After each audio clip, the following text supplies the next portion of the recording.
விக்ரமாதித்யன், வேதாளம் இந்த ரெண்டு mythological characters, அதாவது புராண கதாபாத்திரங்களை பற்றி நம்ம எல்லாருமே கேள்விப்பட்டிருப்போம். விக்ரமாதித்யன் முதுகில் வேதாளம் மாரி ஒரு கதை சொல்லும்.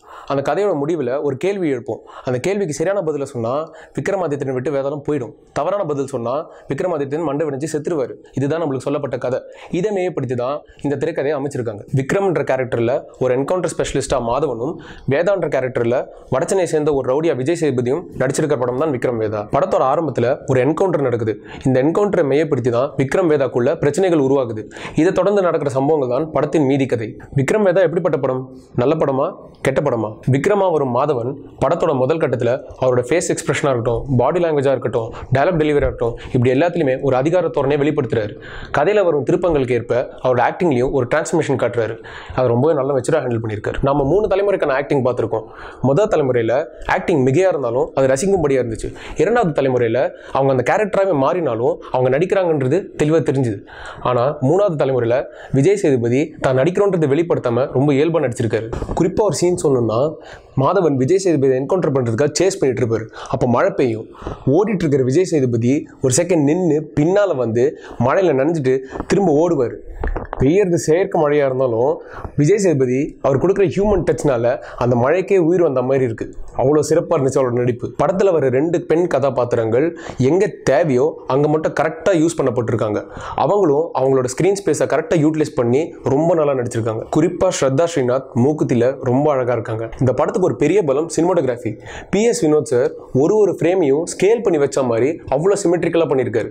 அது மட்டும் இல்லை, அவங்க யூஸ் பண்ணியிருக்கிற கலர் காம்பினேஷன்ஸ் ரொம்ப நல்லா ஒர்க் அவுட் ஆயிருக்கு. படத்தோட சினிமாட்டோகிராஃபியை மேலும் மெருகேற்றுற மாதிரி படத்துக்கு ஒரு டஸ்கி டோன்ல டிஐ பண்ணியிருக்காங்க. அது வடச்சென்னையோட லைவ்லினஸை இன்னும் அதிகமாக்குது. படத்தில் வர பாடல்களில் டசக்கு டசக்கு பாட்டாக இருக்கட்டும், இல்லை யாஞ்சி பாட்டாக இருக்கட்டும், எல்லாருமே ரசிக்கும்படியாக இருந்துச்சு. குறிப்பாக கருப்பு வெள்ளை சாங்கோட பிளேஸ்மெண்ட் ரொம்பவே இன்ட்ரெஸ்டிங்காக இருந்துச்சு. ஒரு பக்கம் சாங்ஸ் நல்லா இருக்கும்போது இன்னொரு பக்கம் பேக்ரவுண்ட் ஸ்கோர் மூலியமா படத்தோட எனர்ஜியை அதிகமாக்கியிருக்காரு மியூசிக் டைரக்டர் சாம். இந்த படத்தோட லைவ்லினஸை அடுத்த லெவலுக்கு கொண்டு போகிற இன்னொரு விஷயம் சவுண்ட் டிசைன். குறிப்பாக சொல்லணும்னா கன் ஷாட்ஸ், ஆக்ஷன் சீக்வன்ஸ், அந்தந்த இடத்துல கிடைக்கிற லைவ் சவுண்ட்ஸை வச்சு நம்மளே அந்த இடத்துல இருக்கிற மாதிரி ஃபீல் பண்ண வச்சிருக்காங்க sound designers Sachin and Hari. படத்தில் ஒரு லொகேஷன் தொடர்ச்சியாக காட்டப்படுது. அட என்னடா ஒரே லொகேஷன் திரும்ப திரும்ப காட்டுறாங்கன்னு ஆடியன்ஸ் யோசிக்க கூடாதுன்னு இந்த இடத்த வேலை செய்ய தான் கட்டியிருக்காங்களா, இல்லை நம்ம மாதிரி அவங்க சண்டை போடணும்னு கட்டியிருக்காங்களான்னு ஒரு நகைச்சுவையான டயலாகை வச்சு நம்மளுக்கு வரக்கூடிய ஒரு சின்ன வெறுப்பையும் போக வச்சிருக்காங்க. டயலாக்ஸ் ரொம்ப ரசிக்கப்படியாக அமைஞ்சிருக்கு, அதே நேரத்தில் எங்கேஜிங்காகவும் இருக்கு. படத்தோட டைட்டிலே விக்ரம் வேதான் வச்சது மட்டும் இல்லாமல் படத்தில் வர ஆக்டர்ஸோட பர்ஃபார்மன்ஸ் வச்சு இது விக்ரமாதித்தன் வேதாளம் கதை தான் தெளிவாக தெரியும் போது ஸ்டார்டிங்ல வர அனிமேஷன் ஆடியன்ஸ் அண்டர்ஸ்டேட்மெண்ட் பண்ண மாதிரி இருந்துச்சு. அதை மட்டும் கொஞ்சம் தவிர்த்திருக்கலாம். ஒரு படத்தை நம்ம ரசிக்கிறதுக்கு காரணமே அந்த படத்தோட சுவாரஸ்யம் தான். அதுதான் நம்மள அந்த படத்தோட டிராவல் பண்ண வைக்குது. வேதா விக்ரம் கிட்ட ஒரு கதையை சொல்றதுக்கு முன்னாடி படத்துல ஒரு டைட்டில் கார்டு வரும். அந்த டைட்டில் கார்டு வரப்போற ட்விஸ்ட்டை முன்னாடி ரிவீல் பண்றதுனால படத்தோட சுவாரஸ்யத்தை குறைக்குது. விஜய் சேதுபதி சொல்ற பல கதைகள்ல பர்டிகுலரா ஒரு கதையில வர ஒரு சீன்ல அவர் இல்லைனாலும் தான் பார்த்த மாதிரி அதை நரேட் பண்றாரு. அது லாஜிக்கலா ஒரு மிஸ்டேக் வருது.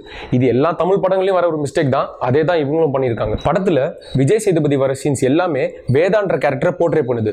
ஆனா மாதவனோட ஆரம்ப கட்ட சீன்ஸ்ல அவர் ஒரு சாக்லேட் பாயை போர்ட்ரே பண்ணிட்டு அதுக்கப்புறம் தான் விக்ரம் என்ற கேரக்டரை எஸ்டாப்ளிஷ் பண்றாங்க. இது ரசிக்கும்படியா இருந்தாலும் கொஞ்சம் கிளீஷேடா இருக்கு. வடச்சென்னையில மாதவனும் ஒரு சின்ன பையனும் சந்திக்கிற மாதிரி ஒரு சீன் வருது. வடச்சென்னையை சேர்ந்த பையன்றதுனால அவன் மேல ஒரு கருப்பு சாயத்தை பூசினது ரொம்ப அப்பட்டமா தெரியுது. அது ரொம்ப அமெச்சூராகவும் இருந்துச்சு. ஏன் வடச்சென்னையை சேர்ந்த பையன் வெள்ளையா இருக்கக்கூடாதா, கருப்பா தான் இருக்கணுமா?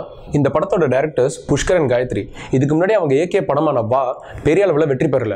காரணம் ஸ்கிரீன் பிளேல இருந்த ஒரு லேகும் சரியான கதாபாத்திர தேர்வு இல்லாதனால தோல்வி அடைஞ்சது. அவங்க தவறுகளை கரெக்டாக கண்டறிஞ்சு அதை ரெக்டிஃபை பண்ணி விக்ரம் வேதாவை ரசிக்கும்படியாக கொடுத்துருக்காங்க. இந்த கதைக்கான நடிகர்களை சரியா தேர்ந்தெடுத்திருக்காங்க. அது மட்டும் இல்ல, முக்கியமான கதாபாத்திரங்கள்ல இருந்து சின்ன கதாபாத்திரம் வரைக்கும் சரியா பயன்படுத்தியிருக்காங்க. படத்துல வர சின்ன விஷயங்களுக்கு கூட ரொம்ப அழகா டீடைலிங் கொடுத்துருக்காங்க.